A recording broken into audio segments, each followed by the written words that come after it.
Good morning students, class 10। ये मैं आज अपनी सेकंड वीडियो डाल रहा हूँ जो मेरे नोट्सों से है। स्टूडेंट्स, आपको मुझे सबसे के लिए उम्मीद है कि आप सब ठीक होंगे और आप अपने आप को बचा कर रखिए। आपको पता है आपके आसपास कोरोना डिसीज़ बहुत ज़्यादा फैल रही है। ठीक है स्टूडेंट्स, तो जब भी घर से बाहर जाएँ तो सेफ होकर जाएँ। और यदि आपने मेरा चैनल सब्सक्राइब नहीं किया है तो चैनल ज़रूर सब्सक्राइब करें। चैनल का नेम है केमिस्ट्री अमेजिंग वर्ल्ड। और यदि आपकी कोई क्वेरी है तो आप मुझे इन नंबर को व्हाट्सअप कर सकते हैं। You can message me and also call me if you have an important questions और एनी क्वेरी। सो स्टूडेंट्स, हम बात करते हैं अपनी लास्ट टॉपिक से जो हमने बात की थी। लास्ट टॉपिक था हमारा डीकम्पोजिशन रिएक्शंस। और डीकम्पोजिशन रिएक्शन में हमने 3 टाइप आपको एक्सप्लेन किए थे, जिसमें फर्स्ट टाइप था आपका थर्मोकेमिकल, जिसमें हीट के बेस पे डीकम्पोजिशन रिएक्शन होती है। सेकेंड फोटोकेमिकल, जो सनलाइट की वजह से रिएक्शंस होती हैं। और थर्ड इलेक्ट्रोकेमिकल, जो इलेक्ट्रिसिटी की वजह से हमारी डीकम्पोजिशन रिएक्शंस होती हैं। आज उनके एग्जांपल्स और यूज ऑफ डीकम्पोजिशन रिएक्शन के बारे में स्टडी करेंगे। स्टूडेंट्स, जैसे केमिस्ट्री की बात करो तो केमिस्ट्री में जितनी भी रिएक्शंस है वो सब इम्पॉर्टेंट है, पर डीकम्पोजिशन रिएक्शन क्यों इम्पॉर्टेंट, हम इसके ऊपर बात करेंगे। Students, these are the examples of decomposition reactions where one substance will convert in two or more than substance. Students, it is very important, क्योंकि यहाँ पर क्या हो रहा है, एक कंपोनेंट है, उस कंपोनेंट पर किसी भी तरीके की कंडीशन अप्लाई की जा रही है, like thermo, like electro, like photochemical. तो इस तरीके की कंडीशन अप्लाई करने के बाद हमें उस सब्सटेंस के कुछ सिंपलर सब्सटेंस फाइंड आउट हो रहे हैं प्रोडक्ट में। सो स्टूडेंट्स, सबसे पहले रिएक्शन की बात कर लेते हैं। कैल्शियम कार्बोनेट CaCO3, जब हम इसे हीट करेंगे तो कैल्शियम ऑक्साइड और कार्बन डाइऑक्साइड में कन्वर्ट हो जाएगी। नेक्स्ट है पोटेशियम क्लोराइड। पोटेशियम क्लोराइड को हम हीट करेंगे तो पोटेशियम क्लोराइड और ऑक्सीजन में कन्वर्ट हो जाएगा। ऐसी ये जितनी भी रिएक्शंस हैं, ये सब रिएक्शंस एक कंपाउंड को उनके ही सिंपलर कंपाउंड में कन्वर्ट कर रही है। आपको रिएक्शन नंबर 3 और रिएक्शन नंबर 4 बहुत इंपॉर्टेंट है, इसे तो ये समझ लीजिए, बिल्कुल आपको रट लेनी है ये रिएक्शन। ठीक है स्टूडेंट्स, और एक एक एग्जांपल तीनों टाइप का। हीट के लिए डेल्टा यूज किया है, इलेक्ट्रिसिटी लिखा है मैंने, और लाइट यानी कि सनलाइट। ये तीनों रिएक्शन के टाइप का एक एक एग्जाम्पल आपको अच्छे से स्टडी करना है। उसके बाद बात करते हैं हम डीकम्पोजिशन रिएक्शंस के यूज की। सो डियर स्टूडेंट्स, बहुत सारी मेटल्स हमारी ऐसी होती हैं जो इलेक्ट्रोलाइसिस प्रोसेस से यानी इलेक्ट्रिसिटी सेंड करने पर ही वो मेटल एक्सट्रैक्ट होती हैं उनके क्लोराइड और ऑक्साइड से। So that is important term. Second बात करते हैं हम अपनी बॉडी की। स्टूडेंट्स, आप अपने फूड में व्हीट, राइस, पोटैटो, वेजिटेबल्स, ये सब चीजें लेते हैं, बट स्टूडेंट्स ये आपकी बॉडी में डायरेक्टली काम नहीं करते हैं। इन्हें डिकम्पोज किया जाता है सिंपल शुगर्स में, लाइक ग्लूकोज में। ग्लूकोज जो है और प्रोटीन हमारी बॉडी में डिकम्पोज होने के बाद हमें मिलते हैं, और यही हमारी बॉडी में एक्चुअल एनर्जी देने का वर्क करते हैं। So students, these reaction is important also for our body. उसके बाद बात करते हैं डिस्प्लेसमेंट रिएक्शन की। सो डियर स्टूडेंट, जैसे कि नाम से पता चल रहा है, डिस्प्लेस, तो डिस्प्लेसमेंट रिएक्शन वो रिएक्शन होती हैं जिनमें कोई भी एक एलिमेंट दूसरे ज्यादा रिएक्टिव एलिमेंट से डिस्प्लेस हो जाए तो उसे हम कहते हैं डिस्प्लेसमेंट रिएक्शन। यानी कि those reaction in which one element take the place of another more reactive element in a compound are known as displacement reaction. Like there is some example. Copper sulphate को यदि हम zinc में, उसमें zinc के टुकड़े डालते हैं, zinc granules डालते हैं, तो जिंक सल्फेट कन्वर्ट हो जाता है और कॉपर सॉलिड की फॉर्म में अलग हो जाता है। सो कॉपर सल्फेट का कलर होता है ब्लू कलर। जब हम उसमें जिंक मेटल या जिंक ग्रेनुअल्स डालते हैं तो जिंक सल्फेट का जो सॉल्यूशन फॉर्म होता है वो होता है कलरलेस। सो स्टूडेंट्स, आपको ये समझने वाली बात है।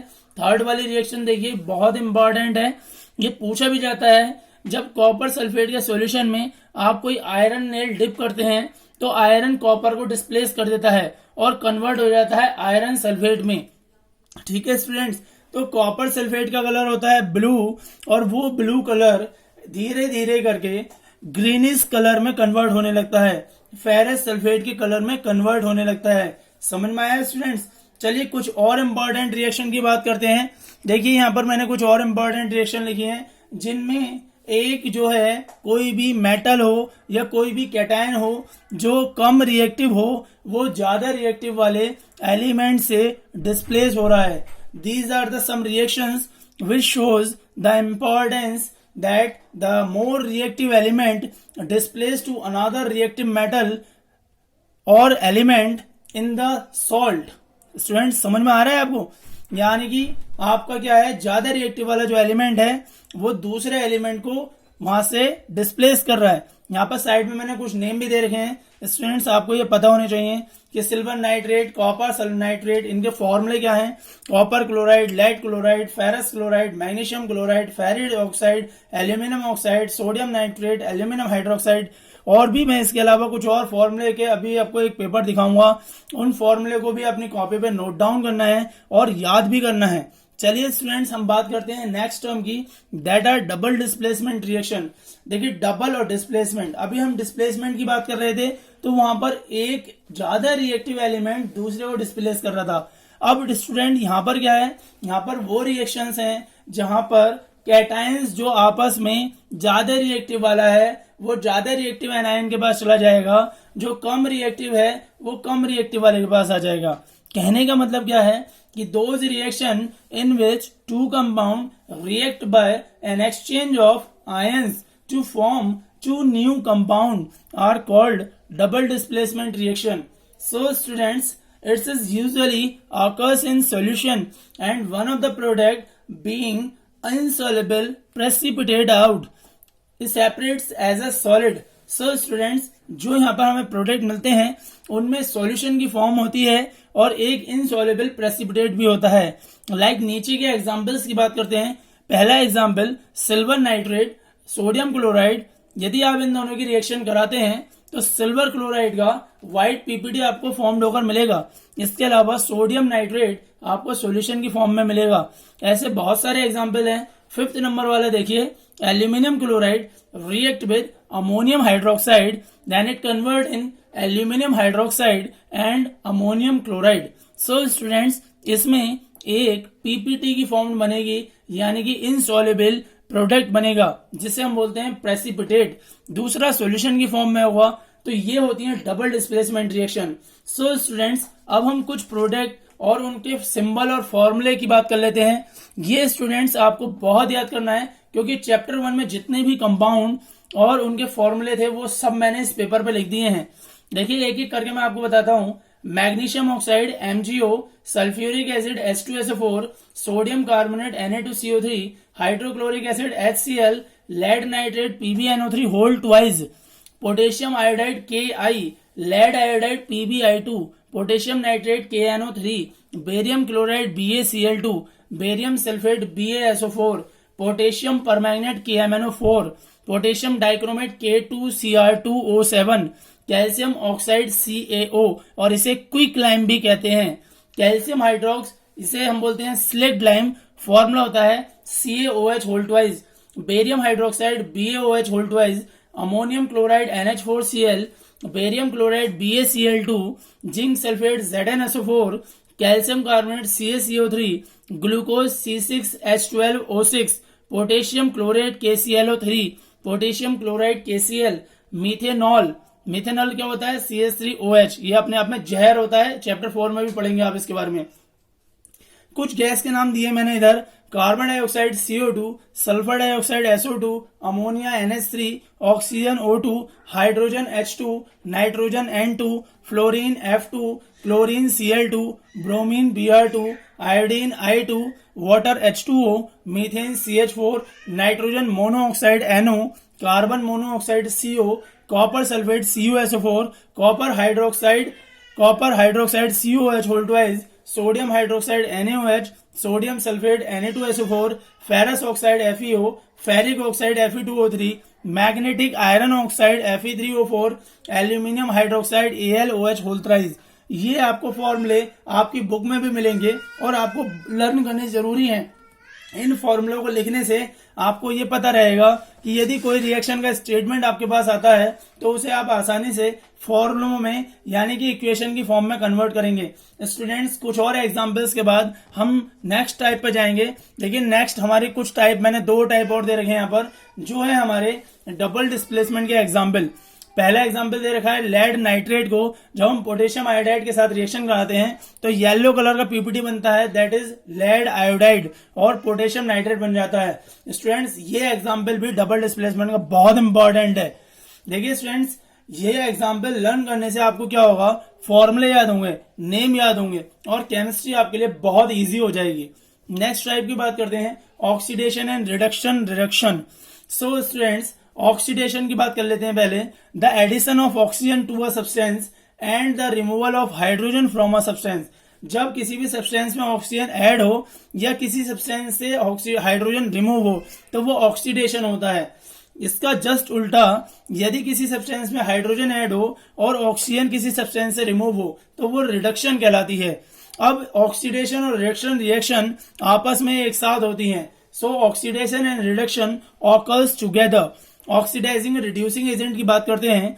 The substance which give oxygen for oxidation is called an oxidising agent and which remove hydrogen is also called an oxidising agent. यानी कि वो सब्सटेंस जो ऑक्सीडेशन करने के लिए ऑक्सीजन दे रहा है और हाइड्रोजन रिमूव कर रहा है किसी सब्सटेंस से, तो वो होगा आपका ऑक्सीडाइजिंग एजेंट। ठीक है स्टूडेंट्स, और वो सब्सटेंस जो हाइड्रोजन दे रहा है रिडक्शन के लिए और ऑक्सीजन को रिमूव कर रहा है, वो हमारा सब्सटेंस कहलाता है रिड्यूसिंग एजेंट। नीचे कुछ एग्जाम्पल से बात करेंगे और बहुत इंपॉर्टेंट है, आपको जरूर समझना है। Copper oxide hydrogen is equal to reaction कराने पर क्या होगा, कॉपर प्लस वाटर बन रहा है। अब देखिए, कॉपर ऑक्साइड अपनी ऑक्सीजन दे रहा है तो क्या कहलाएगा, ऑक्सीडेशन। ठीक है स्टूडेंट्स, ये जो आपका रिएक्शन कर रहा है, कॉपर जो है वो किस में कन्वर्ट हो रहा है, कॉपर ऑक्साइड से कॉपर में कन्वर्ट हो रहा है, तो वो क्या कर रहा है, आपका ऑक्सीडेशन है। ठीक है स्टूडेंट्स, और हाइड्रोजन से वाटर में कन्वर्ट हो रहा है तो ये है रिडक्शन, क्योंकि कॉपर ऑक्साइड्स वाला जो है ये आपका ऑक्सीडेशन में कन्वर्ट हो रहा है। अब देखिए नेक्स्ट देखिए, हाइड्रोजन सल्फाइड की हम जब क्लोरीन से रिएक्शन कराएंगे तो वो सल्फर और हाइड्रोक्लोरिक एसिड बनाएगा, तो वो हाइड्रोजन सल्फाइड जो है वो सल्फर में कन्वर्ट हो रहा है तो वो ऑक्सीडेशन हो रहा है। क्लोरीन हाइड्रोक्लोरिक एसिड में कन्वर्ट हो रहा है तो वो रिडक्शन हो रहा है। सो स्टूडेंट्स, आपको ये समझना है। और इसमें फोर्थ वाली रिएक्शन जो है मैग्नीज ऑक्साइड हाइड्रोक्लोरिक एसिड, इनकी रिएक्शन बहुत इंपॉर्टेंट है क्योंकि यहाँ पर आपके 3 प्रोडक्ट बनने हैं। और मैग्नीशियम ऑक्साइड मैग्नीशियम क्लोराइड में कन्वर्ट हो रहा है, मैग्नीज ऑक्साइड किसमें कन्वर्ट हो रहा है, मैग्नीज क्लोराइड में, तो ये रिडक्शन हो रहा है। और हाइड्रोक्लोरिक एसिड क्लोरीन में कन्वर्ट हो रहा है तो वो ऑक्सीडेशन हो रहा है। सो स्टूडेंट्स, आपको ये बहुत जरूरी है समझना कि कहाँ पर ऑक्सीडेशन हो रहा है, कहाँ पर रिडक्शन हो रहा है। चलिए कुछ और एग्जाम्पल से आगे बात करते हैं। देखिए students, the addition of non metallic element और removal of metallic element is called oxidation. Students, ये भी आपको ध्यान रखना है कि यदि किसी भी नॉन मेटेलिक एलिमेंट को ऐड करें या मेटेलिक एलिमेंट को रिमूव करें तो वो भी ऑक्सीडेशन होता है। इसका जस्ट उल्टा, यदि मेटेलिक एलिमेंट को ऐड करें और नॉन मेटेलिक एलिमेंट को रिमूव करें तो वो भी हमारा रिडक्शन होता है। कोई ज्यादा बड़ी बात नहीं है, आपको ज्यादा घबराने वाली बात नहीं है। स्टूडेंट्स, यदि वीडियो आपको समझ में आ रही है तो लाइक जरूर किया करो। आप व्यू करते हो, चैनल भी सब्सक्राइब नहीं करते हो, चैनल को जरूर सब्सक्राइब करो ताकि आपको वीडियोस के नोटिफिकेशन मिलते रहें। ओके स्टूडेंट्स, आगे देखिए कुछ और एग्जाम्पल जिनमें हम ऑक्सीडेशन और रिडक्शन के प्रोसीजर को समझ रहे हैं। ठीक है स्टूडेंट्स, जब ऑक्सीजन ऐड हो रहा है, देखिए थर्ड वाली रिएक्शन देखिए, अब एक ही प्रोडक्ट बनना है तो वही ऑक्सीडेशन के लिए भी होगा, वही रिडक्शन के लिए भी।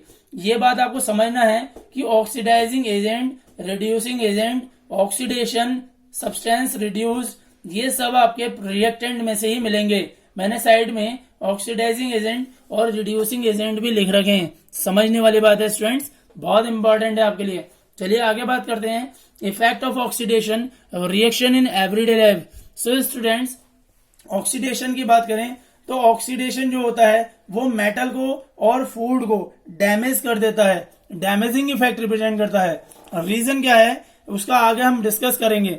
यदि ये डैमेजिंग इफेक्ट ऑक्सीडेशन का मेटल पर स्टडी किया जाता है तो वो कहलाता है क्वारिज्म, और वही यदि फूड पर स्टडी करा जाए तो उसे कहते हैं rancidity. So there are 2 common effect of oxidation reaction which we observe in daily life. ये हम डेली लाइफ में देखते हैं। पहले क्वारिज्म की बात करते हैं तो क्वारिज्म क्या होता है, It is the process in which metal are eaten up gradually by the action of air, moisture or a chemical like acid. ठीक है स्टूडेंट्स, आगे बात करते हैं. On their surface, it is caused mainly by the oxidation of metal by the oxygen of air. Students क्या होता है, metal जब एयर की, मॉइस्चर की और किसी केमिकल की संपर्क में आता है, कांटेक्ट में आता है, तो वो ऑक्सीडेशन करने लगता है. वो अपनी ऊपर की लेयर पर ऑक्सीजन से आसानी से लेयर बना लेता है. जैसे कि एग्जांपल में देखिए, रस्टिंग ऑफ आयरन. आयरन जैसे ही ऑक्सीजन और मॉइस्चर की कनेक्शन में आएगा तो वो हाइड्रेटेड आयरन ऑक्साइड बना लेता है, यानी कि एक ब्राउन कलर का रस्ट बना लेता है. It is a redox reaction, क्योंकि इसमें रिडक्शन भी हो रहा है, ऑक्सीडेशन भी हो रहा है. अब रस्ट क्या होता है उसे डेफिनेशन बेस समझ लीजिए. Rust is a soft and porous substance which gradually falls off from the surface of an iron object and then the iron below starts rusting. उससे क्या होता है, जो हमारा रस्टिंग स्टार्ट होता है जब आपका सरफेस आयरन का वाटर के, मॉइस्चर के और एयर के कांटेक्ट में आता है. नेक्स्ट बात करते हैं ऑक्सीडेशन ऑफ फूड्स यानी कि रेंसिडिटी के बारे में. देखिए students, oxidation also has damaging effect on foods containing fat and oil. जिन फूड में फैट और ऑयल यानी कि जो भी आपकी चिकनाई वाली चीजें होती हैं, यदि उन पर हम ऑक्सीडेशन उन्हें ओपन लेयर में छोड़ दें, एयर के कांटेक्ट में आ जाए, वाटर के कांटेक्ट में आ जाए, तो वो चीज डैमेज हो जाती है. When oil and fats present in food, material get oxidized by the oxygen of air. Their oxidation product have unpleasant smell. और उस ऑक्सीडेशन प्रोसेस के बाद जो प्रोडक्ट आपका ऑक्सीडाइज होता है वो बहुत अनप्लीजेंट स्मेल और टेस्ट हो जाता है उसका. So the condition produced by aerial oxidation of fat and oil in foods marked by unpleasant smell and taste is called rancidity. अब ये रेंसिडिटी कैसे डेवलप होती है और इसे हम कैसे प्रिवेंट या रिटार्डेड करेंगे, उसके कुछ वे के बारे में डिस्कशन करते हैं. So the development of rancidity of food can be prevented और retarded in the following ways. First one की बात करते हैं. Rancidity can be prevented by adding antioxidant to food containing fat and oil. Students, antioxidant हम मिला देते हैं fat और ऑयल वाले फूड में, तो उससे रेंसिडिटी नहीं होती. अब एंटीऑक्सीडेंट क्या होता है वो समझ लीजिए. एंटीऑक्सीडेंट इज अ सब्सटेंस और chemical which prevent oxidation. They are actually reducing agent. ये क्या होते हैं, रिड्यूसिंग एजेंट होते हैं, ऑक्सीजन को रिएक्शन करने नहीं देते. दो कॉमन एंटीऑक्सीडेंट्स हैं, BHA, BHT. BHA होता है ब्यूटाइलेटेड हाइड्रोक्सी एनिसोल और BHT होता है ब्यूटाइलेटेड हाइड्रोक्सी टोलुइन. इसके बाद कुछ और प्रिवेंशन मेथड की बात करते हैं स्टूडेंट्स.